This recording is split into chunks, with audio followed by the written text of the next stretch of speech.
something that is very important is President Trump's announcement upon the ceasefire that the sanctions on Iran's shipment to China has been kind of lifted. He mentioned that now Iran can sell oil to China. This is not really about the volumes, because the volumes and the trade flow is not going to really change. Iran was already exporting kind of to its maximum capacity to China, maybe a little higher. That is not going to overflow the market. But this is going to be a strategic signal to the market, to China, that China's economic stability is important for United States. And that is actually fitting into those fears that have been dampened the market over the demand concern that if the conflict over tariffs between China and U.S. heightens, is going to impact the market demand. It's kind of impacting on a sentiment and letting the market know that U.S. has a positive approach and two countries might reach to a resolution over the tariffs, and that is going to push the market towards sentiments of a stronger demand. But also, going back to your question on the Strait of Hormuz, as Iranian oil export is going to continue flowing to China, which was going before, that is also giving an indication to the market that the oil facilities, infrastructure, including the choke points, the Strait of Hormuz, is going to remain open.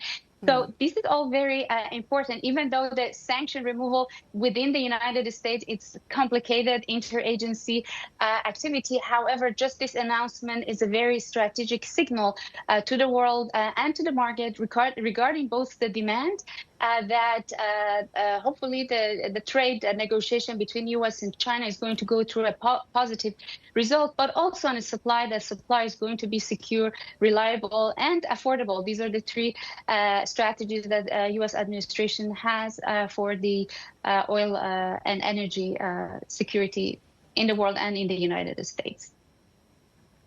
And just to push that angle a little bit forward, how the market was pricing it all in, it was definitely volatile.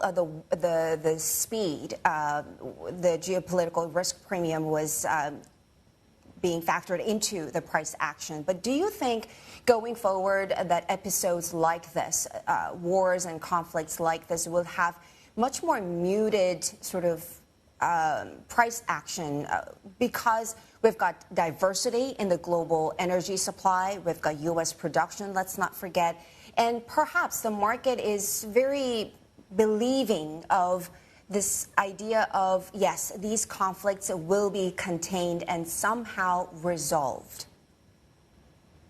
Yes, exactly. We had also the same kind of similar geopolitical risks last year, and we could see that market kind of have been desensitized toward the geopolitical factor.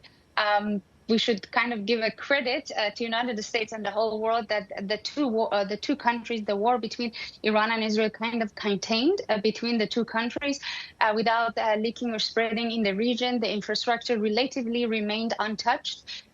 The critical infrastructure, the oil flow was not interrupted. So definitely the positive signals coming from, again, United States, the ceasefire, all of that is going to be an ease and for the market. And again, as you mentioned, even though the global demand for oil has been grown and is growing, the share of oil in the global energy basket is now much less than before, and it's more diverse.